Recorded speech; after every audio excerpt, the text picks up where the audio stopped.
Visit to the northeast that is currently ongoing. But we'll also now shift our focus to some other news coming in. Maoist mastermind Sujata, who had a bounty of rupees 1 crore, has reportedly surrendered in Telangana. Born in 1963, she was the wife of late top Maoist Kishanji and the sister-in-law of Bhupati, who is the front-runner to become the General Secretary after Basavaraju. Meanwhile, Bastar IGP has spoken on the same. Listen in.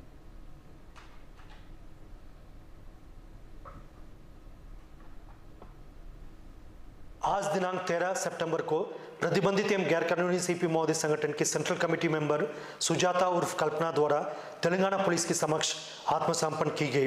वर्ष 2025 में CP महोदय संगठन के general secretary Basavaraju, central committee member Gautam, state level committee cadres Sudhir, Renuka, Bhaskar Rao सहित 250 से अधिक महोदय cadre के डेड बॉडी को DRG, STF, cobra, Bastar fighters, CRPF, BSF, ITBP, SSB एवं अन्य सुरक्षा बल द्वारा विभिन्न मुठभेड़ के पश्चात बरामद की गई।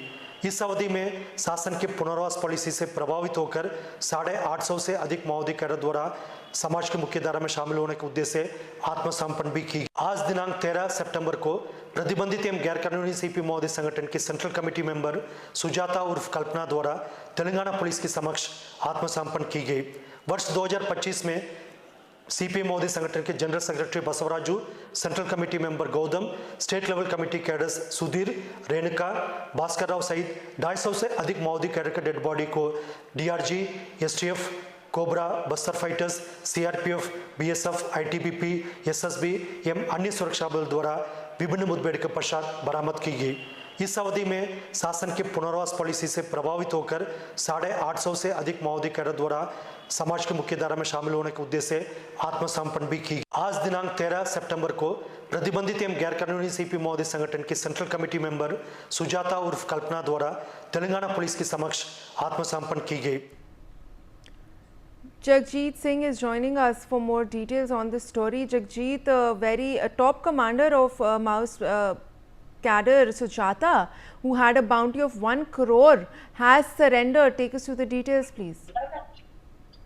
जी बिल्कुल, देखिए आप पी सुंदर राज को आईजी हैं बस्तर के, उन्हें आप सुन रहे थे।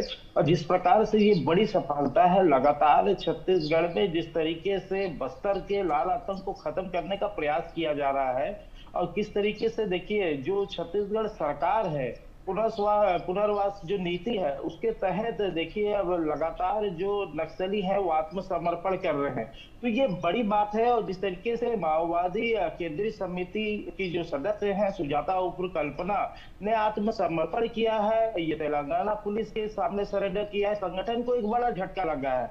वहीं अगर सरकारी तौर पे अगर समझें तो ये एक बड़ी कामयाबी भी है। तो 2025 की इस पूरे साल की अगर मैं अभी तक की अगर मैं बात करूं तो 250 से अधिक जो नक्सली हैं वो मारे गए हैं। 800 से 50 लोग जो नक्सली हैं जो गलत गतिविधियों में शामिल रहे हैं उन्होंने आत्मसमर्पण किया है। तो ये छत्तीसगढ़ सरकार के लिए, डबल इंजन की सरकार के लिए काफी बड़ी बात है। और जिस प्रकार से छत्तीसगढ़ में जवान लगातार नक्सलियों को खदेड़ रहे हैं, मार रहे हैं, जंगलों में घुस रहे हैं, तो ये एक बड़ी कामयाबी जो है वो हाथ में लगी है। और उस प्रकार से जो आईजी जो पी सुंदर राज है, जिन्होंने ये भी कहा है कि महकमा दिशाहीन हो रही है, नेतृत्वहीन हो रही है, तो ये बिल्कुल सटीक ये बात बैठती है। और जिस प्रकार से लगातार चाहे राज्य की बात कर ले चाहे केंद्र की बात कर ली जाए, लगातार जो सरकार है और सरकार जिस तरीके से नीति बना करके पुनर्वास नीति बना करके काम कर रही है, ये बड़ी वजह है कि जो अब बड़े जो लीडर हैं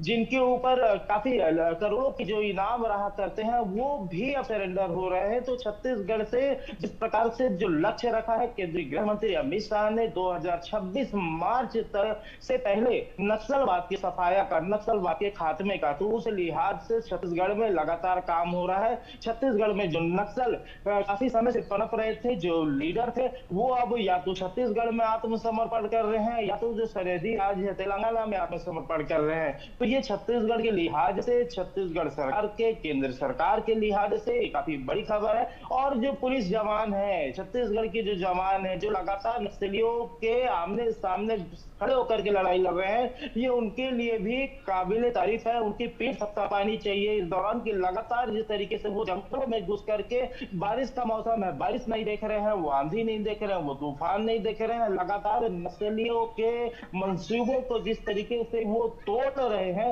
ये वाकई छत्तीसगढ़ सरकार और केंद्र सरकार की डबल इंजन सरकार के लिए ये काबिल तारीफ काम है। जी जी बिल्कुल जगजीत, थैंक यू फॉर